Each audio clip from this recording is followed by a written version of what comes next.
Hummingbird লেখিকা তাসমিয়া তাসনিন পিয়া পর্ব ৬৫। কাজিনের বিয়েতে যেতে চাচ্ছ? আরিশ কিছুটা গাম্ভীর্যের সঙ্গে জিজ্ঞেস করলো। ওরা চুপচাপ দাঁড়িয়ে আছে। আরিশ বিছানায় বসে আছে। মাত্র রাতের খাবার খেয়ে রুমে ফিরল দুজন। আপনি যদি অনুমতি দেন তাহলে যাব, কণ্ঠ খাদে নামিয়ে বলল ওরা। আরিশ হাত বাড়ালো, ওরার ডান হাতটা ধরে আলতো করে টেনে নিজের পাশে বসালো তাকে। ওরা কিঞ্চিত অবাক হলো তাতে। ভদ্রলোক কোলে না বসিয়ে পাশে কেন বসালেন আজ? তবে কি রেগে গেলেন? ঠিক আছে, অনুমতি দিলাম, কবে যাবে? আরিশের মতিগতি বুঝতে পারছে না ওরা। এত সহজেই সে কিভাবে রাজি হলো? ওরার কাছে সবটা স্বপ্নের মতো লাগলো। আগামীকাল বিকেলে আপনার কোনো অসুবিধা হবে না তো? ভ্রু কুঁচকে ফেলল আরিশ। শুধালো, আমার কিসের অসুবিধা? আমি তো অন্যের কোম্পানিতে চাকরি করি না ডার্লিং। কোম্পানি আমার। এজন্যই আঙ্কেল সেদিন ছুটি নিলেন, তাই না? হ্যাঁ। বুঝলাম। কাল যাবে। আজ বললে তাড়াহুড়ো করে সকালবেলা শপিং করতে হবে। আমার কিছু লাগবে না, অনেক জামা কাপড় তো পরাই হয়নি। আরিশ ওরার গাল টেনে দিয়ে বলল, সেগুলো থাক, নতুন কিনবে। তাছাড়া নতুন দম্পতির জন্য তো উপহার কিনতে হবে। তাও কথা।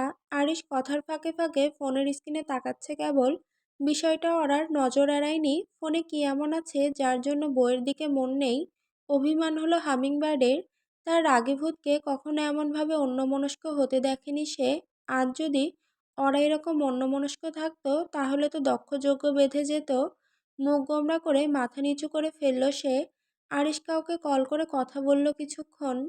ওরা সবকিছু মনোযোগ দিয়ে শুনে যা বুঝলো, বিদেশি কোম্পানির সাথে বড় ডিলের জন্য আগামীকাল মিটিং ছিল। কিন্তু এখন যেহেতু ওরা গ্রামের বাড়িতে যেতে চেয়েছে, সেজন্য আরিশ ব্যাপারটা ম্যানেজ করার চেষ্টা করছে। বেচারা আরিশ বউয়ের হঠাৎ বিয়ে খেতে যাওয়ার জন্য বেশ বিপাকে পড়েছে। ওরা নিজের ভুল বুঝতে পেরে মনে মনে নিজেকেই তিরস্কার করলো। কি হয়েছে পাখি? কি ভাবছো? কোনো সমস্যা? ওরা কোনো উত্তর দিল না। নিজে থেকে আরিশের কোলে চড়ে বসলো। দুহাতে গলা জড়িয়ে দৃষ্টি নত করে বলল, আমাকে আজ কোলে তুলে বসালেন না কেন রাগীভূত? আরিশ যেন আকাশ থেকে পড়ল। তার স্ত্রী নিজে থেকে কোলে বসেছে আজ এবং অভিযোগ তুলেছে। বিস্ময় নিয়ে তাকিয়ে আছে সে।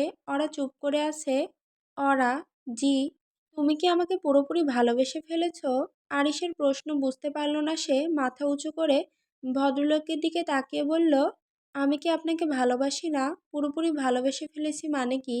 আরিশ ওরার ঠোঁটে ঠোঁট ছুঁয়ে দিয়ে বলে, ভালোবাসো না সেটা বলিনি। তুমি আমাকে ভালোবাসলেও কখনো পুরোপুরি মেনে নিতে পারোনি। তোমার অবচেতন মন আমার পূর্বের আচরণগুলো ভুলতে পারে না। এজন্য মাঝে মধ্যে তুমি আমার উপর বিরক্ত হও। তুমি না বললেও আমি বুঝতে পারি। ওরা ঠিক কি বলবে বুঝতে পারছে না। আরিশের কথা হয়তো ঠিক, কিন্তু এতে ওরার কি দোষ? একটা পরিবারকে বাধ্য করে তাদের মেয়েকে বিয়ে করেছিল আরিশ। তারপর তারপর দিনের পর দিন অস্বাভাবিক আচরণ করেছে সে। নিজের ইচ্ছে চাপিয়ে দিয়েছে ওরার ওপর। আজ অবধি ওরার কোনো স্বাধীনতা নেই এখানে। ভালোবেসে বশ্যতা স্বীকার করা আর জোর করে বশ মানানোর মধ্যে পার্থক্য অনেক। হেই হামিংবার্ড! ওরার ভাবনার সেদ ঘটল আরিশের ডাকে। আমি আপনাকে ভালোবাসি, পুরোপুরি ভালোবাসি। এর বাইরে কোনো সত্যি নেই আরিশ। মুচকি হাসলো আরিশ। এতটুকুই যথেষ্ট আমার জন্য। বিকেলে যেন কি বলেছিলাম? বিকেলের ফোন আলাপের কথা মনে পড়তেই লজ্জায় নুয়ে গেল ওরা। জানি না। আমি জানি ডার্লিং। আরিশ ওরাকে আস্তে করে বিছানায় শুয়ে দিল। তারপর কোনো শব্দ না করে পাশে শুয়ে পড়ল। একটা নিঃশব্দ মুহূর্ত কাটলো। ঘর জুড়ে ছড়িয়ে পড়ল নিঃশ্বাসের ওঠানামা, গায়ে লাগা উষ্ণতা, অজানা উত্তেজনায় হালকা স্রোত। আরিশ ধীরে ধীরে ওরার দিকে ঘুরে তাকালো। তার চোখে ছিল এক ধরনের না বলা আকুলতা। সব ক্ষেত্রে নিজেকে সামলাতে পারলেও তোমায় ছুতে গেলে আমি কেমন যেন হয়ে যাই। পাখি, তুমি কি? ওরা চুপ করে শুনছিল। তবে তার কথা শেষ করতে না দিয়ে ঠোঁটে আঙুল চেপে ধরে বলল ওরা, আপনার সব কিছুতে অভ্যস্ত হয়ে গেছি আমি। ভালোবাসি আপনাকে। আপনি যেমন তেমনভাবেই। আপনি আমার Arish. I love you too hummingbird. আরিশের হৃদয়ে যেন ভালো লাগার ঢেউ বইতে লাগলো। সে আর দেরি করলো না। তার ঠোঁট ছিল অরার গাল। তারপর কান ঘাড় ধীরে ধীরে নামছিল নিচে। প্রতিটি চুমুতে ছিল নিঃশব্দে বলা ভালোবাসা আর মিশে থাকা আগুন। অরার দেহ ঠান্ডা ছিল, কিন্তু আরিশের স্পর্শে যেন আগুন ধরে গেল ত্বকে। সে কেঁপে উঠল, হাত দিয়ে চেপে ধরল আরিশের কাঁধ। ঠোঁটের কোণে নরম শ্বাস পড়ে আর আরিশ তার শরীর জুড়ে ছড়িয়ে দিল ধীর অথচ তীব্র কামনা। জানালা দিয়ে ভেতরে ঢুকে পড়া চাঁদের আলো দুজনের মুখ ছুঁয়ে রইল।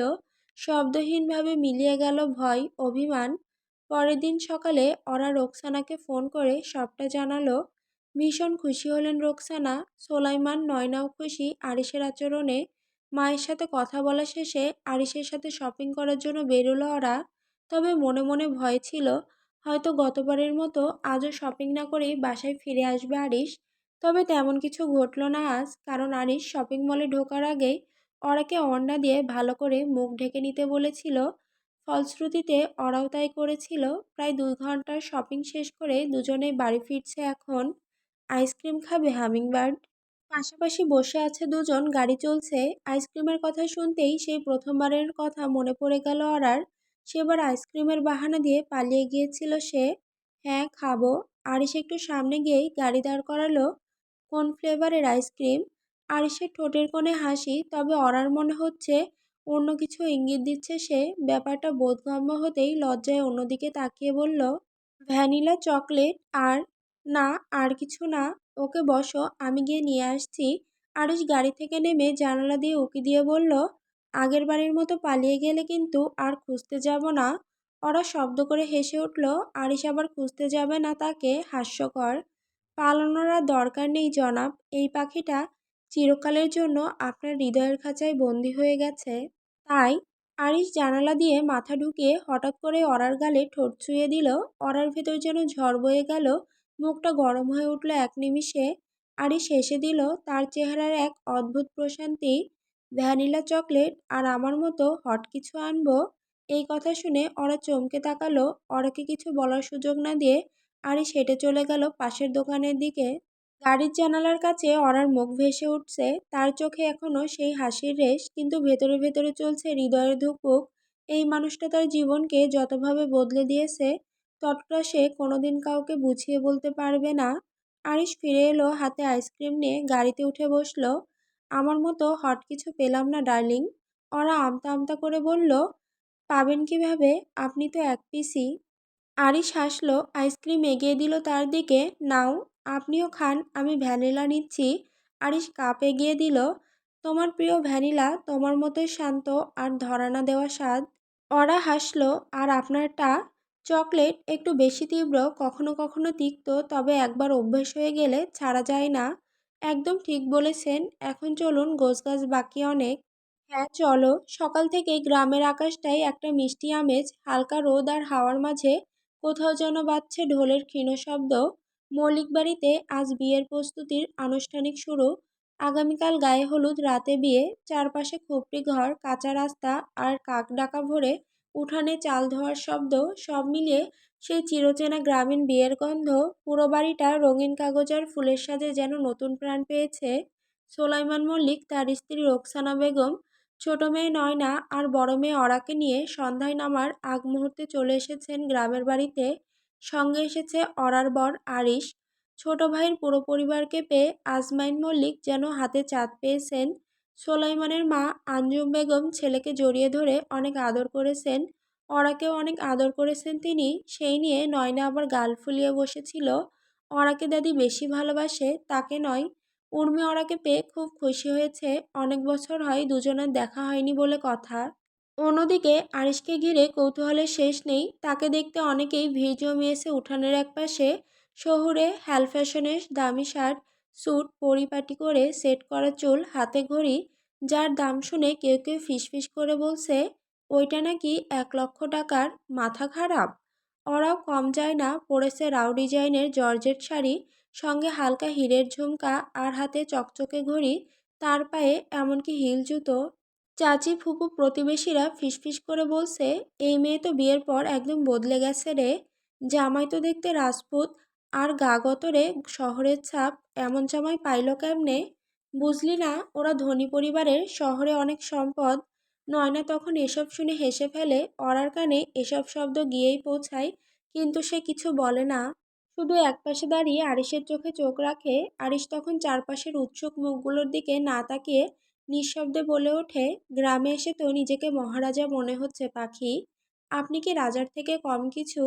আরিশ কিছু বলার আগেই উঠোনে তখন মেয়েরা গান ধরল, সোনা জামাই আইয়াছে রে, গায়ের রং তার জ্যোৎস্নার মতো ধইরা। ওরা ইশারায় বোঝায় গ্রামের বিয়েবাড়ি মানেই এমন আনন্দ গান।